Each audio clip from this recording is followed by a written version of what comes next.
Well, hello everyone, welcome to my channel. This is my second video with Curiosity XR, and I wanted to address something that has been on my mind lately. As some of you may know, English isn't my first language, and sometimes my accent can get pretty strong. Plus, let's be real, my pronunciation can get a bit weird in certain words, as you can see and as you can hear, and it's not because I don't try. I really do try, but it's just that my Spanish/Italian accent tend to shine through, and also my German pronunciation, like classes I had also giant. So, enough excuses, let's dive into today's topic. I prepare a script for you, so I'll do my best to deliver it clearly and slowly, so you can all understand me without much trouble.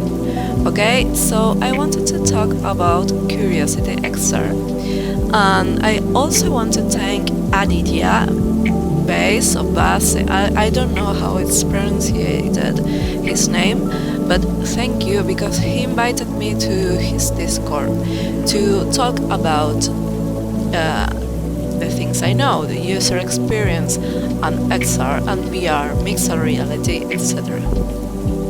So I also want to tell all this. This is about improvements, but the app is really great. So I want to invite you all to check on the App Lab and download it on your Quest 2, or I don't know if it's published for other systems, but you can also try it and see what you get. Okay, let's go. So I just write about 1, 2, 3, 4, 5 topics. One is onboarding, the other is on pause/processing on background, and the other is control of what I want to ask or say, and natural illuminations and natural animations and better illumination, and the last one should be the first one, is about the introduction, name, etc. I mean, I ordered this form because it's from maybe the first thing should be improved and maybe the last one. So let's get into. So onboarding. As you can see, when you first enter to the app, we are greeted by a character name called Alex. Now, don't get me wrong, Alex is a cool guy, but sometimes his appearance can be a bit unexpected. Like, have you ever been startled like a deposing Alex suddenly appear in your room? Yeah, it's not the most comforting feeling in the world. And even when my pass-through is grey, because I still use in Quest 2, I still feel like I'm on my familiar territory. You know, I'm still on my room. And what if we could make that onboarding experience a little bit more better? Imagine if Alex appeared from a door from your wall, or a universe black hole, like I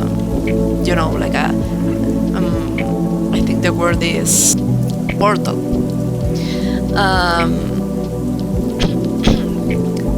And maybe he just could appear like in magic with particles here and there, right? And also the sound design could play a role in making the user feel a little bit more immersive on this experience. For example, you could hear a little steps coming from afar, or just behind them, or even a whisper saying, "Psst, I'm here." So the user just turn off your head and see Alex.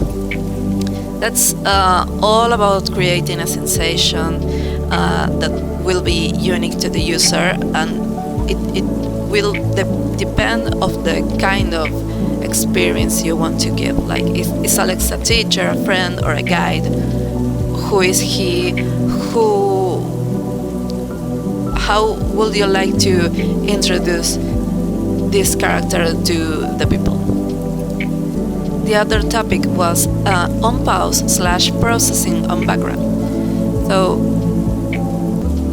I guess everyone being on a moment that, or a situation where we need to pause the app, but we don't want to exit entirely the experience. You just may take a break or check the time or their battery level, or respond to a message or a person who is standing like a real human in front of you, right?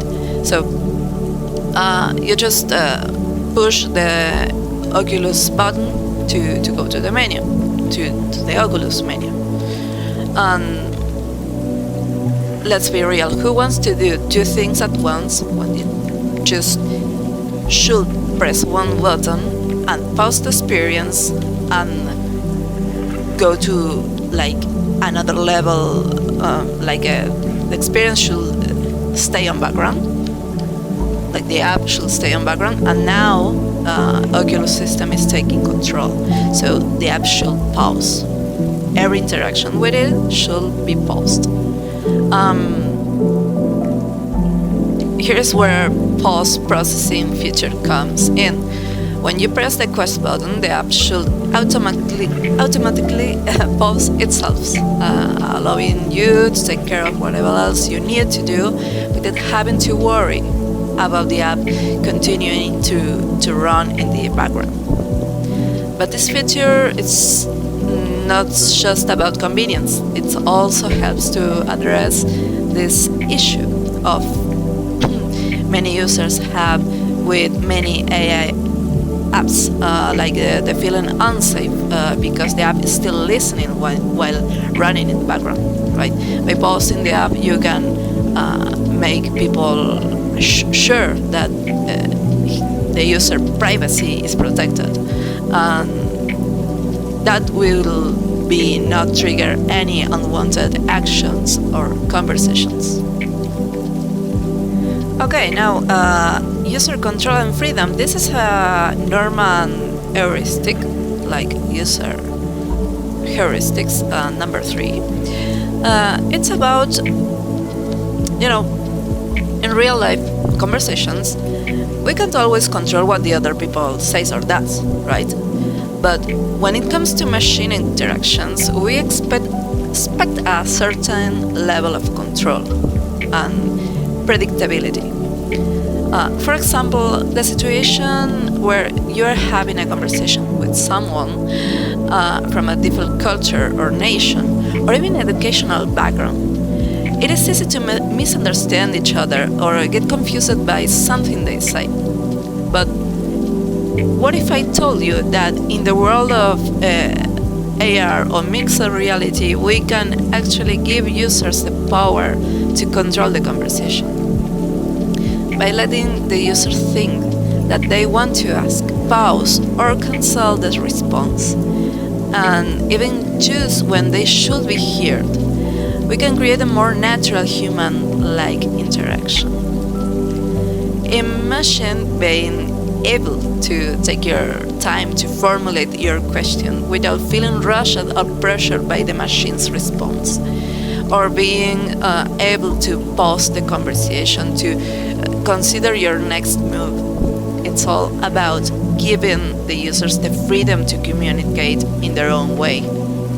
Now, some of you might be thinking, but wait, doesn't this go against about the whole point of having a conversation? Shouldn't it be natural back and forth, right?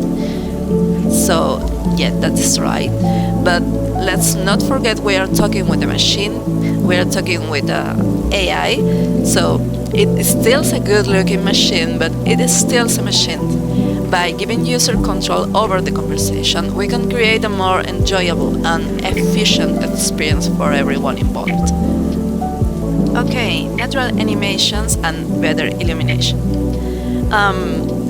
When we are interacting with a virtual character or an object, it can feel a little bit robotic. So, like it is just standing there. We could make Alex feel more lifelike, like giving him some natural movements, like something I'm doing right now. I'm moving my hands and a little bit my head. Like if he's standing, he could walk a step forward and backward, move his hands, and even change his facial expressions. That could be a little bit more immersive experience for the user. And let's not forget about the instance of proper lighting. Shadows can be a big issue on the experience by using maybe a area lighting, or maybe it could be more realistic and the character will not look like he's talking with a flashlight on his head, right? So that's about it. So this is not less important, but we're talking about the introduction that Alex does. Like, I think it could be nice. He could be capable of remembering the name or nickname. Like, maybe he will say, "Hi, I'm Alex. Nice to meet you. Wanna tell me your name or nickname?" And then he will remember it for the following conversation. And well, I just will add a plus about this as the menu, the hall, the pause, and the place where the user can step away from the experience and explore other options, like other options inside the app. Like maybe he could see who created the app, like if it was only one person or a team. So it could be nice to have a central hub, so the user can easily access and switch between various sections of the app, or simply exit the app altogether. Additionally, on this place you can include links to the social media and community pages, allowing users to further engage and connect with others who share the same interests. Okay, so this is all I wanted to say. I'm not the best when it comes to share what I'm thinking, or try to express myself in a better way. And even when I'm using a different language, I am still the same in Spanish. So I think it's a great app, and as I say, I invite people to use it and try to talk with Alex. I have some funny conversations, but I need it's still some development and some stuff to be really a engaging app,